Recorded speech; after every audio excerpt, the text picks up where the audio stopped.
अमावस्या के ठीक एक दिन पहले हुई भगदड़ के बाद से शंकराचार्य अविमुक्तेश्वरानंद लगातार सीएम योगी पर हमलावर है।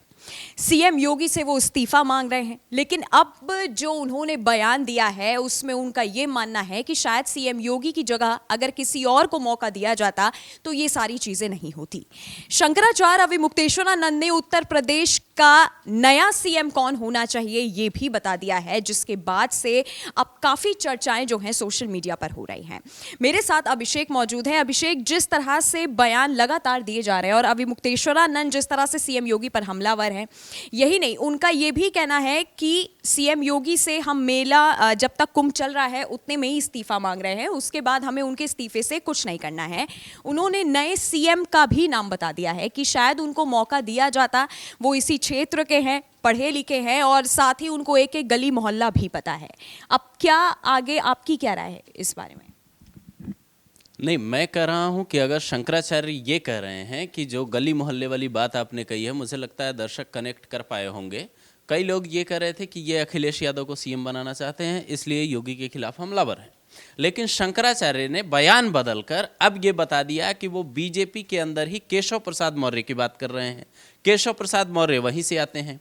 लेकिन शंकराचार्य बार बार यूपी के मुख्यमंत्री की बातों पे क्यों अड़े हुए हैं, ये बात मुझे लगता है समझना चाहिए। जो लोग सोशल मीडिया पे मीम बना रहे हैं, तमाम फोटोज वायरल कर रहे हैं, कोई शंकराचार्य की इस्तीफा मांग रहा है, कोई षड्यंत्राचार्य कह दे रहा है उनको, तमाम तरीके की बातें हो रही है। तो इस पे मुझे लगता है ये सोचना चाहिए कि आखिर शंकराचार्य इस्तीफा बार बार मांग क्यों रहे हैं।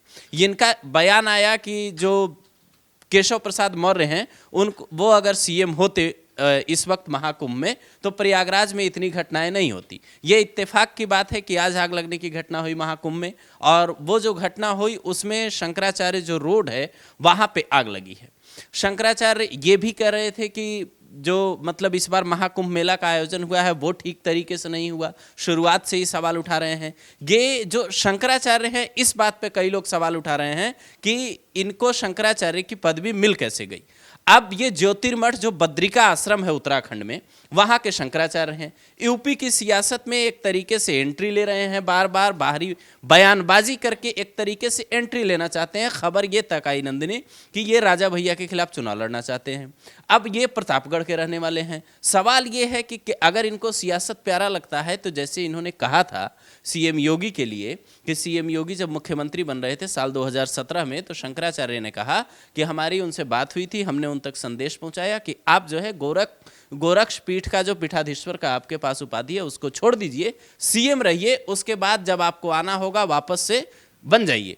अब क्या शंकराचार्य यही करने जा रहे हैं? क्योंकि शंकराचार्य की देश में परंपरा ऐसी तो है नहीं, राज्यपाल देश में चुनाव नहीं लड़ते थे, ये परंपरा भी टूटी। तो क्या अब शंकराचार्य अपनी पदवी छोड़कर सियासत में आना चाह रहे हैं, इसलिए बार बार इस तरीके के बयान दे रहे हैं? ये बात मुझे लगता है दर्शकों को भी कमेंट में बताना चाहिए। बिल्कुल, और जिस तरह से लगातार अविमुक्तेश्वरानंद ये कह रहे हैं कि ये सारा काम, हालांकि उन्होंने ये भी कहा जब उनसे ये पूछा गया कि आपके हिसाब से उत्तर प्रदेश का नया सीएम योगी की जगह कौन होना चाहिए, तो उन्होंने सबसे पहले यही कहा कि हमारा काम नहीं है, ये बीजेपी का काम है। बीजेपी को देखना चाहिए कि अगर सीएम योगी से ये सारी चीजें नहीं संभल रही हैं तो उनके मुकाबले उनके बाद कौन इस पद पर बैठ सकता है। आपको बता दूं कि एक मीडिया हाउस से बातचीत करते हुए अविमुक्तेश्वरानंद ने जो कहा वो ये था कि अगर वो बीजेपी अध्यक्ष होते तो वो ये देखते कि क्या ऑप्शन हो सकता है। उन्होंने कहा कि अभी तो ये काम हमारा नहीं है, हमारा काम है जिससे गड़बड़ी हुई है उसको हटाने के लिए कहना और किसी अच्छे को लाने के लिए कहना। अब वो लोग जाने कि कौन अच्छा है, वो लोग उनके साथ रात दिन डील करते हैं, उनके स्वभाव और क्षमताओं को जानते हैं, तो वो लोग फैसला लेंगे। यही नहीं, अविमुक्तेश्वरानंद ने ये भी कहा सीएम योगी को लेकर कि जो भी घटना हुई मौनी अमावस्या के एक दिन पहले, उस पर सीएम योगी ने लीपापोती की है। उसके बाद वो मीडिया कर्मियों के सामने जाकर वो बातचीत करने लगे।